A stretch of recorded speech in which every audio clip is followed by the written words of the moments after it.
Merhaba değerli dostlar, Kotor'a hoş geldiniz. Kotor gezimizi ve gezilecek yerleri anlatmadan önce kısaca Kotor'u tanıtayım.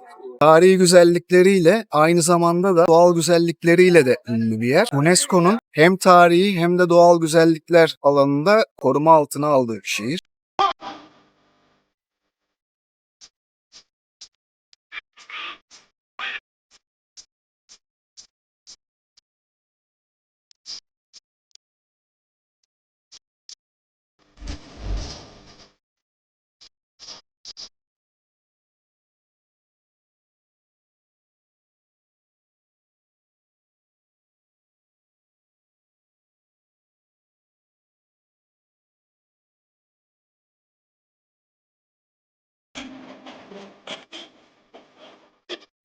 Özellikle Orta Çağ'ı çok yakından hissedebileceğiniz Old Town şehri Kotor'da mutlaka görülmesi gereken bir yer.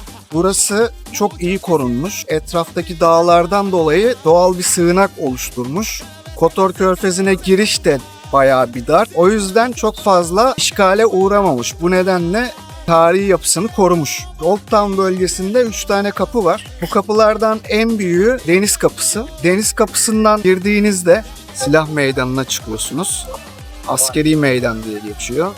Kapının tam karşısında Saat Kulesi sizi karşılıyor. Tarihi Saat Kulesi'nin hemen önünde utanç sütunu var. Eski dönemlerde, Orta Çağ döneminde suçluları burada bekletiyorlarmış. Pişmanlık duymaları adına halka gösteriyorlarmış.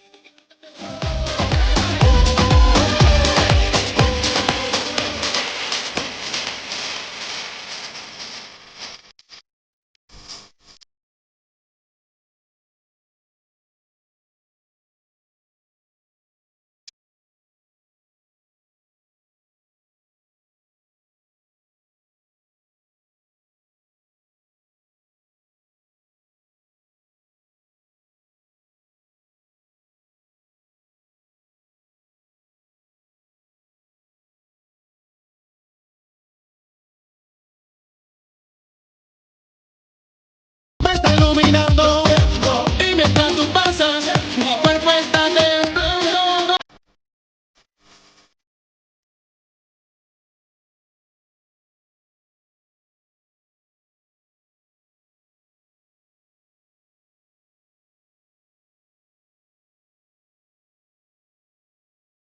Old Town içinde birçok ailenin konağı bulunuyor. Buka konağı gibi, Bizanti ailesinin konakları gibi birçok ailenin konağı bulunuyor. Aynı zamanda bir Sırp katedrali var. Değişik katedraller var. Benim en çok dikkatimi çeken çok fazla insanın girmediği, kenarda köşede kalmış Saint Clara Katedrali oldu. İçerisi çok enteresandı. Gittiğinizde orayı görmenizi tavsiye ediyorum. İçerideki heykeller ve yapısı açısından farklı geldi.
İçeride restoranlar, kafeler mevcut. Fiyatları zaten şu an görüyorsunuz. Tarihi ve turistik olduğu için haliyle dışarıya göre biraz daha fiyatlar pahalı.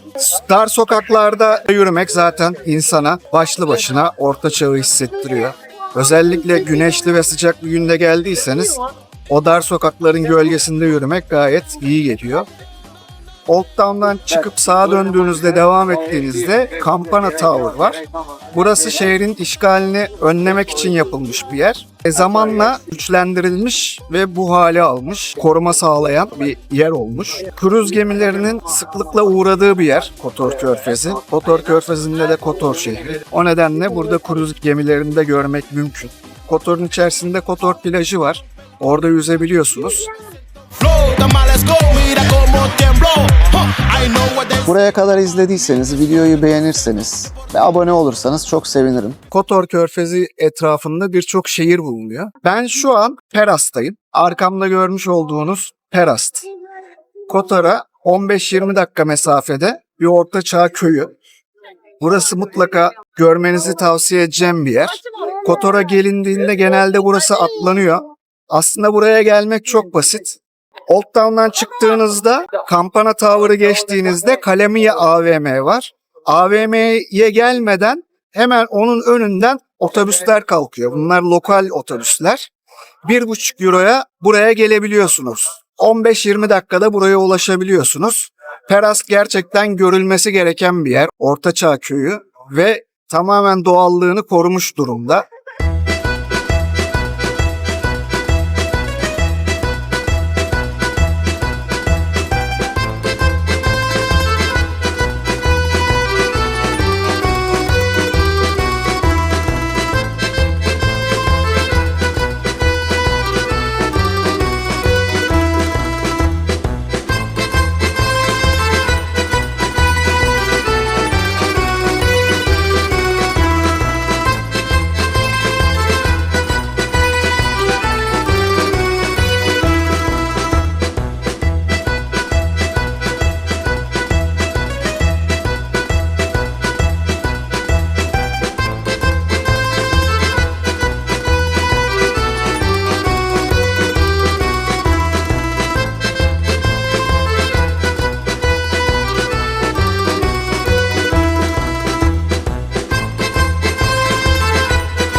Burada saat kulesi var. Arkamda görmüş olduğunuz saat kulesi buranın fotoğraflarında da mutlaka göreceğiniz bir yer. Saat kulesine çıkabiliyorsunuz fakat onun saatleri var. Ben geldiğimde kapalıydı. Çıkamadım. San Nicola Kilisesi var. San Nicola Kilisesi görülmesi gereken bir yer. Buradan Kayaların Lady'si olarak tanınan bir adacık var. Oraya 5 euro karşılığında teknelerle gidip gelebiliyorsunuz. Burası çok eskiden küçük bir kaya parçasıymış. Orada Meryem'in bir ikonasını bulmuş denizcinin birisi. O günden itibaren oraya taş atmaya başlamışlar ve bu adacık oluşmuş. Sonra da oraya bu kiliseyi yapmışlar. Kilise aynı zamanda müze. Orayı ziyaret edebiliyorsunuz. Burada zaten göreceksiniz 5 euro karşılığında sizi götürüp gezdirip geri getiriyorlar. Kotor'a geldiğinizde Perast'a mutlaka uğrayın.